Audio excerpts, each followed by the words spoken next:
Bienvenido al canal Ecos del Abismo. Aquí, cada palabra que escucharás ha sido tejida con hilos de oscuridad, susurros olvidados y realidades que la mayoría preferiría no conocer. Pero tú estás aquí, y eso dice mucho sobre ti.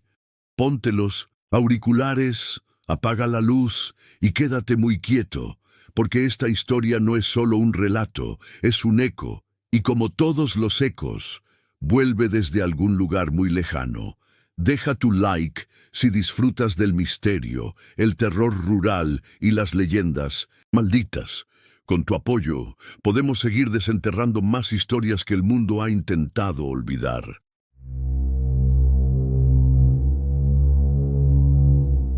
En el año 1986, en una zona rural del estado de Veracruz, México, se encontraba una comunidad olvidada entre montañas, caminos de tierra y campos agrietados por el sol. El pueblo se llamaba San José de la Quebrada, aunque muchos ya lo conocían. Por otro nombre, el pueblo del hambre. Allí, el maíz había dejado de crecer hacía más de 3 años. Las lluvias se habían vuelto irregulares. El suelo se tornaba áspero como costra reseca, y ni los insectos parecían querer posarse sobre las hojas. La gente empezaba a migrar, dejando atrás casas de adobe, gallineros vacíos y parcelas estériles. Pero no todos se fueron. Uno de los que permaneció fue don Ernesto, un hombre de unos 60 años, de mirada dura y manos deformadas por el trabajo. Heredó la tierra de su padre y de su abuelo.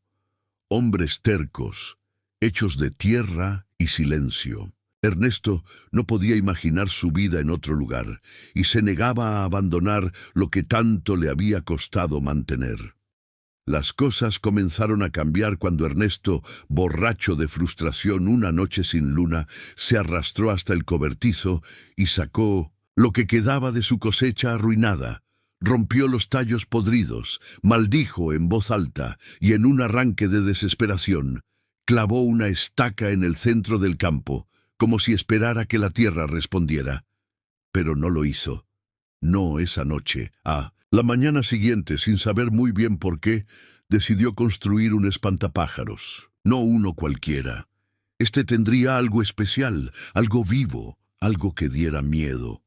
Subió al desván y abrió un viejo baúl donde su abuelo guardaba cosas que nunca debían ser tocadas, reliquias oxidadas, huesos y un libro de tapas negras con símbolos extraños. Del interior sacó una mandíbula humana completa, con la mayoría de los dientes intactos. No preguntes cómo llegó allí ni a quién pertenecía, ni siquiera Ernesto lo sabía, pero la tomó. Como si algo dentro de él ya supiera qué debía hacer. El cuerpo del espantapájaros fue improvisado con madera, trapos y paja. Pero el rostro, eso fue otra historia. En lugar de calabaza o tela, usó un cráneo viejo que encajó con fuerza sobre el cuello de ramas secas. Le colocó la mandíbula y sonrió al ver cómo quedaba. Después, usando una navaja de afeitar, se hizo un corte en la palma y dibujó un símbolo en el pecho del muñeco, un círculo con 4 puntas, como un sol deformado. «Tú me vas a cuidar la tierra, y yo te voy a alimentar», dijo en voz baja. Lo clavó en medio de la parcela como si acabara de enterrar una cruz. El viento sopló esa noche, un viento raro, cálido, y que olía a tierra mojada. Al día siguiente, algo había cambiado. El cielo estaba nublado, pero una fina llovizna caía como si solo sobre su campo lloviera. Las primeras semillas brotaron en cuestión de días. Ernesto no dijo nada a nadie, pero cada noche, antes de dormir, se acercaba al espantapájaros y murmuraba algo. Una especie de oración, una especie de trato. La gente del pueblo empezó a notar su suerte. Las otras tierras seguían áridas, pero la suya rebosaba de mazorcas gruesas, hojas verdes y tallos resistentes. Algunos lo felicitaban, otros murmuraban. Uno en particular, don Remigio, el panadero, lo acusó de brujería. Decía que lo había visto hablando solo en la milpa y que el espantapájaros tenía algo en los ojos, pero nadie lo tomó en serio hasta que desapareció un niño. Fue el hijo de la señora Inés, una viuda que vivía en la ladera. El niño de 8 años había salido a jugar con una pelota y no volvió. Buscaron por el pueblo, los montes, el río, nada. Solo encontraron su gorra a unos metros de la parcela de Ernesto. La policía no se involucró. Nunca lo hacían en esos pueblos lejanos. Y la madre, en su desesperación, fue a gritarle a Ernesto que dijera qué sabía. Él solo respondió con voz hueca: «Los campos piden lo que dan». La mujer lloró, maldijo y se marchó. 2 días después apareció una pequeña caja de madera frente a su puerta. Al abrirla, encontró algo que le heló la sangre, un diente infantil, aún con sangre en la raíz. Nadie podía explicar de dónde había salido, pero desde ese día las desapariciones comenzaron. Una niña, luego un gemelo, después un primo lejano, siempre niños, siempre cerca del campo de don Ernesto. Y cada vez que un niño desaparecía, el espantapájaros tenía un diente más en su boca, perfectamente encajado, como si alguien lo estuviera construyendo pieza por pieza, como si el muñeco necesitara una sonrisa completa para volverse algo más.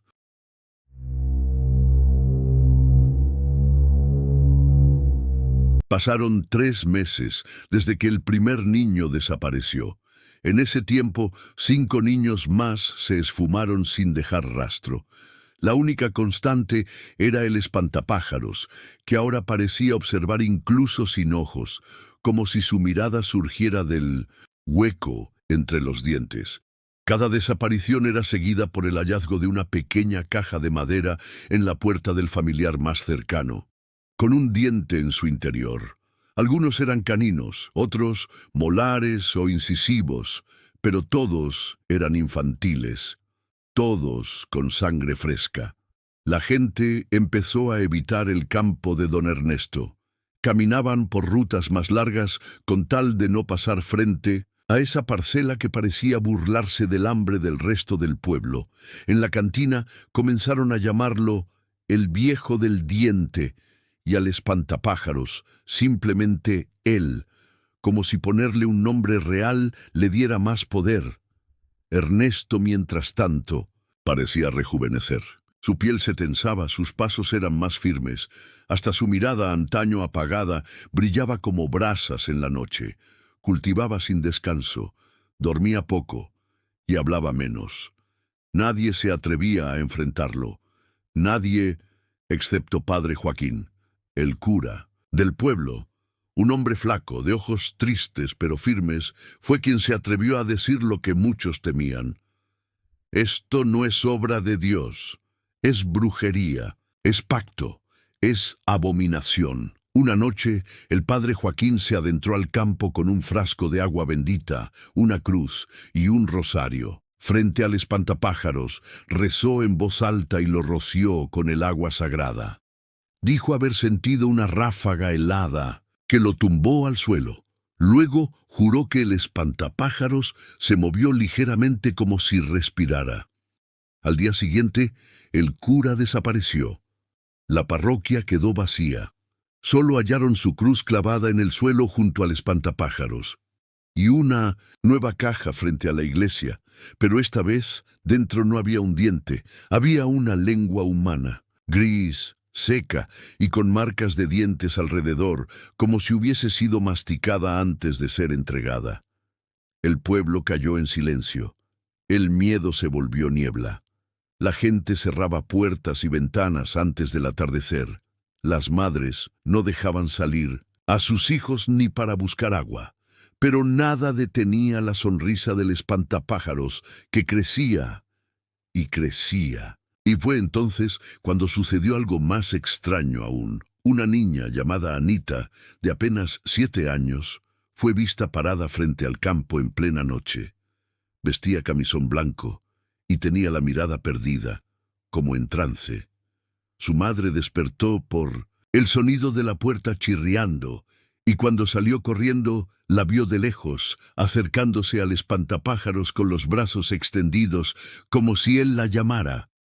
Corrió desesperada, gritando su nombre, pero ya era tarde. La niña se detuvo justo frente al muñeco, y sin que nadie pudiera explicar cómo, comenzó a sacarse sus propios dientes con las manos, uno a uno, con dedos temblorosos pero decididos, sangre corriendo por su mentón, pero sin emitir un solo grito. Los colocó a los pies del espantapájaros. Luego se desmayó. Anita fue salvada, pero quedó muda. Nunca volvió a hablar, ni a llorar, y el espantapájaros sonreía más que nunca. Fue entonces cuando don Ernesto desapareció. Simplemente no despertó una mañana. Su cama estaba vacía, aunque aún caliente. Sus botas junto a la puerta. La taza de café medio llena sobre la mesa. Solo una cosa llamó la atención de quienes entraron a buscarlo. Sobre su almohada descansaban sus propios dientes, perfectamente alineados, como si alguien los hubiera extraído con delicadeza quirúrgica. Y junto a ellos una nota escrita con carbón. La deuda está saldada. Desde aquel día el campo volvió a secarse. El maíz se pudrió. La tierra se agrietó de nuevo. Pero el espantapájaros no se descompuso, no se cayó, ni se lo llevó el viento. Siguió allí, sonriendo, y cuando los más valientes se acercaban, jóvenes con linternas, escépticos de la ciudad, curiosos con cámaras, siempre regresaban pálidos, temblando. Algunos juraban haberlo visto moverse, otros decían que la sonrisa cambiaba, como si reaccionara a la presencia humana, y uno solo, dijo haberlo oído hablar. Ya no tengo hambre, por ahora.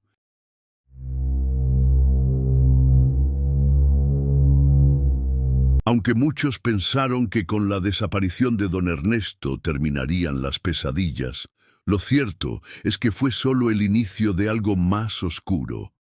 El espantapájaros seguía allí, inmutable, y algo comenzó a nacer alrededor de él. Una nueva cosecha, distinta, putrefacta. El campo, antes árido, empezó a cubrirse con un maíz tan oscuro como la noche sin luna, retorcido, cubierto de hongos, y con un hedor agrio que se sentía a varios metros de distancia.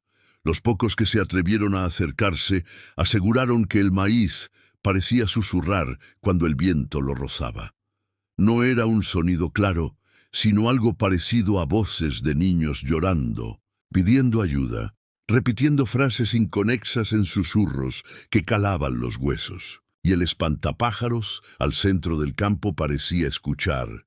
Una mujer del pueblo, Catalina Ríos, madre de uno de los niños desaparecidos, volvió de la ciudad con una médium. Desesperada, accedió a cualquier cosa que pudiera darle respuestas. La médium, una anciana de ojos lechosos y dedos delgados como garras, no tardó en presentir la presencia oscura. «Esto no es un espíritu cualquiera», dijo temblando. «No es un fantasma. No es humano. Es un recolector». Esa noche, bajo la luna llena, Catalina, la médium y otros 5 vecinos formaron un círculo frente al espantapájaros. Encendieron velas negras y colocaron fotografías de los niños desaparecidos. La médium comenzó el ritual con cánticos antiguos, invocando a los guardianes del umbral y al dios de las cosechas malditas. Durante la sesión, el espantapájaros giró ligeramente la cabeza hacia ellos. Las velas parpadearon y una ráfaga de viento barrió el campo, trayendo consigo el grito de un niño. Catalina cayó de rodillas, llorando, al oír la voz de su hijo diciendo: «Mamá, estábamos en su casa y nos arrancó las bocas». La médium gritó, su cuerpo arqueado, mientras decía que algo trataba de poseerla. Comenzó a hablar con una voz profunda, gutural, ajena a su frágil cuerpo. «No interfieran, ya he sembrado lo que cosecharé por siglos. La carne es mi ofrenda, los dientes mi moneda. Él pagó su deuda y ustedes sembrarán la suya. La médium se desplomó, inconsciente, y las velas explotaron en humo negro. Los presentes huyeron despavoridos, pero Catalina se quedó de rodillas, enfrentando al espantapájaros. «¡Devuélveme a mi hijo!», gritó entre lágrimas. El espantapájaros no se movió, pero al día siguiente, en su casa, Catalina encontró una caja.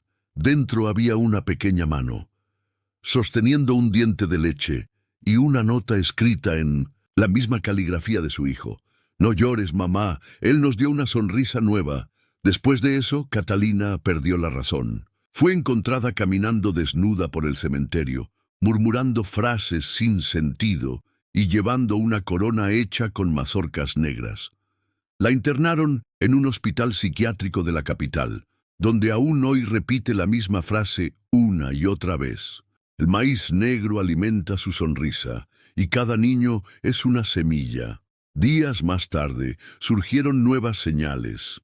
Vecinos reportaron ver niños caminando entre los tallos de maíz negro, en plena noche, con las bocas completamente cocidas. Algunos aseguran que estos niños no caminaban, flotaban, y que sus ojos no reflejaban luz, sino oscuridad pura. Uno de los valientes que se adentró al campo para filmarlos nunca regresó. Solo encontraron su celular. En el video final se escucha su respiración agitada mientras corre entre los tallos y al final se oye una voz grave, burlona. ¿Quieres una sonrisa también? La policía cerró el área. Declararon el campo de don Ernesto como zona contaminada. Alegaron presencia de gases tóxicos. Pero la gente sabía, todos sabían, esa tierra ya no era nuestra, y el espantapájaros no necesitaba permiso para cosechar.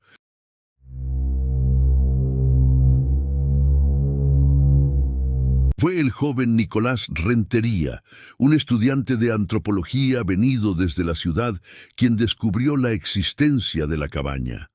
Había oído hablar del espantapájaros a través de foros de Internet donde se debatían leyendas rurales y eventos sobrenaturales censurados por los medios. Movido por una mezcla de escepticismo y morbo académico, Nicolás decidió visitar el pueblo con la excusa de escribir su tesis sobre mitos campesinos contemporáneos. Al llegar, la tensión en el aire era palpable. Las miradas de los pobladores eran frías, cargadas de advertencias silenciosas, pero su atención fue capturada por algo que no había leído en ningún lado: la mención de una cabaña al final del campo, más allá del maizal negro. Nadie quería hablar demasiado de ella. Algunos aseguraban que no existía, otros decían que aparecía solo para quienes estaban marcados. La madrugada siguiente, Nicolás se internó solo entre las mazorcas negras, guiado por el sonido de risas infantiles que parecían salir del viento mismo. La linterna iluminaba tallos deformes, hojas secas que crujían como huesos y figuras que desaparecían al enfocar. Caminó durante casi una hora hasta que la vegetación se abrió en un claro. Allí estaba, una cabaña de madera podrida, sin ventanas, apenas sostenida por troncos apolillados. No parecía haber sido construida, sino brotada del suelo como un tumor. Las puertas estaban abiertas y en su interior se veía solo oscuridad y dientes. Miles de ellos colgaban del techo como cortinas, cubrían las paredes en patrones simétricos, estaban incrustados en el suelo como mosaicos. Algunos eran pequeños y blancos, otros estaban amarillentos, con raíces aún adheridas, como si hubieran sido arrancados recientemente. El aire tenía un olor agrio, una mezcla de saliva seca y putrefacción. En el centro de la cabaña había una silla hecha con huesos y sobre ella un cuaderno de tapa de cuero humano. Nicolás, a pesar del terror, no pudo resistirse a abrirlo. Lo que encontró no fue una crónica sino un un compendio de ritos antiguos, escritos en un dialecto olvidado, con dibujos de sacrificios, símbolos relacionados con cosechas malditas y una entidad llamada Katejal, el que sonríe desde abajo. Katejal no era un demonio como los cristianos lo entienden, ni un espíritu nativo. Era algo anterior, una presencia que se alimentaba de la pureza de la infancia. No su carne, sino sus dientes, los huesos más resistentes, los que guardan la esencia de su crecimiento, su transición, su dolor. El espantapájaros, según el cuaderno, no era la entidad, sino el avatar, un recipiente. Cada diente ofrecido fortalecía la conexión entre el plano humano y ese reino oculto bajo la tierra, donde Katejal dormía. Y si alguna vez la sonrisa del espantapájaro se completaba, el dios despertaría. Nicolás comenzó a temblar. Una gota de sudor frío le bajó por la espalda al darse cuenta de que había cruzado una línea que no debía. Y entonces lo oyó un chasquido, como el crujido de algo duro entre mandíbulas. Giró lentamente y vio en el umbral de la cabaña al espantapájaros. Había caminado hasta allí. No había viento, no había arrastre, solo un vacío donde debería haber habido sonido. El espantapájaros se inclinó como saludándolo y abrió la boca. Sí. El espantapájaros tenía ahora una boca completa, no cosida, no dibujada. Una cavidad oscura, profunda, llena de dientes humanos, apiñados como en un pozo sin fondo. Sonreía, y dentro de esa sonrisa, algo más sonreía también. Nicolás perdió el conocimiento. Fue encontrado 3 días después, a orillas del campo, con los ojos abiertos y secos, incapaz de parpadear. No hablaba. No comía, no reaccionaba, solo murmuraba cuando lo creían dormido. No dejaba de sonreír, no dejaba. No. Los médicos dijeron que tenía dientes incrustados en las manos, como si él mismo los hubiese introducido bajo su piel. En su mochila hallaron el cuaderno. Fue quemado por las autoridades del pueblo. Oh, eso dijeron.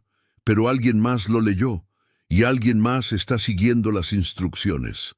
Porque semanas después, nuevos campos de maíz negro comenzaron a brotar en otros pueblos. Donde antes solo había tierra yerma, ahora había espantapájaros, todos diferentes, pero todos sonrientes.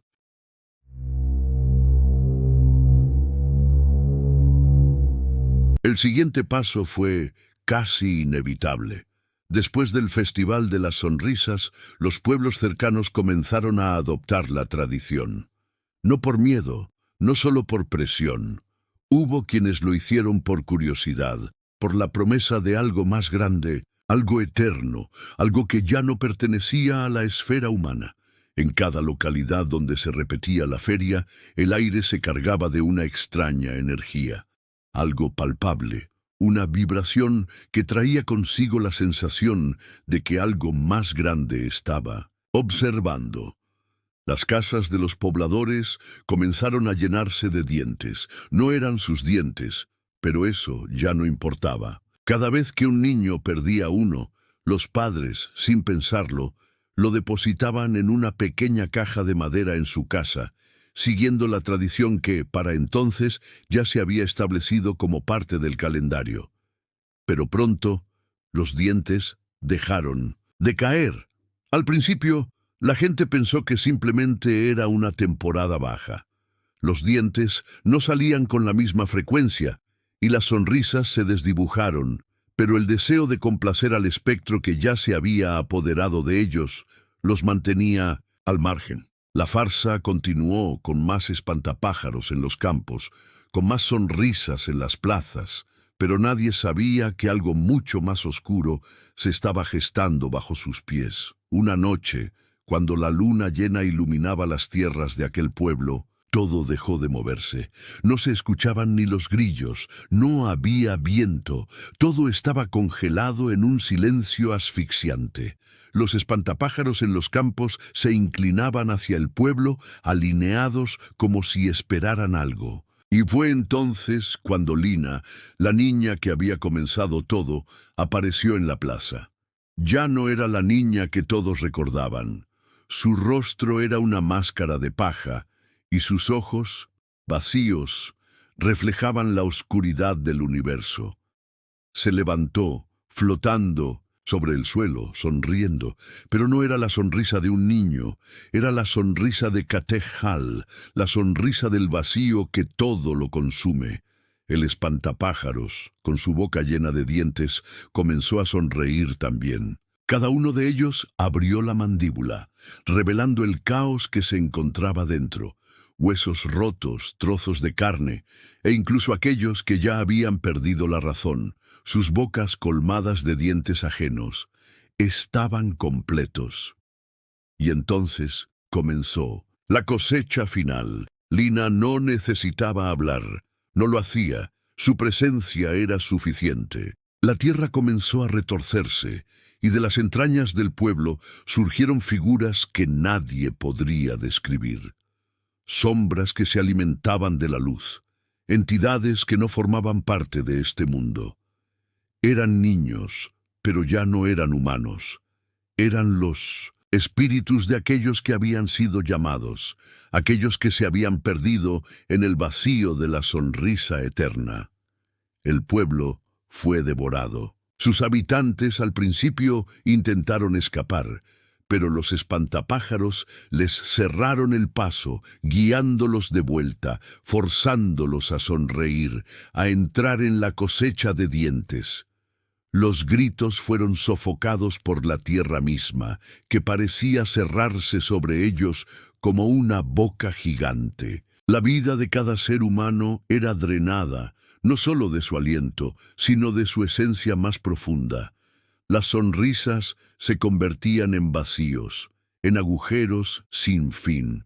Y dentro de esos agujeros, lo único que quedaba era una risa que no paraba de crecer, pero aún en la oscuridad quedaba algo que nadie entendía. En el centro del pueblo, donde antes estaba la plaza, solo quedaba el gran espantapájaros. Estaba inmóvil, pero su boca seguía sonriendo, más amplia, más llena, más perfecta. Nadie sabe con certeza si Katej-Hal había despertado finalmente. Nadie sabe si la sonrisa de Lina, que ahora estaba tatuada en cada espantapájaros, era solo una llamada más. Lo único que queda es el eco de las risas de los niños, resonando por los campos, retumbando en el aire con una fuerza sobrenatural. Y las sonrisas siguen creciendo, esperando el siguiente niño, el siguiente diente, la próxima sonrisa eterna. Has llegado al final de este relato, una historia que ha logrado desafiar tus miedos y tu propia comprensión de lo que es real. Felicitaciones por haber tenido la valentía de escuchar hasta el último eco de esta leyenda. Pocas personas son capaces de enfrentar lo desconocido de esta manera, y por eso te invito a dejar una frase única en los comentarios. Esta vez quiero que escribas: donde hay una sonrisa, hay una sombra esperando. Tu comentario será tu firma, una muestra de que te adentraste en el abismo junto a nosotros. Y no olvides darle like a este video. Cada like ayuda a que más personas puedan descubrir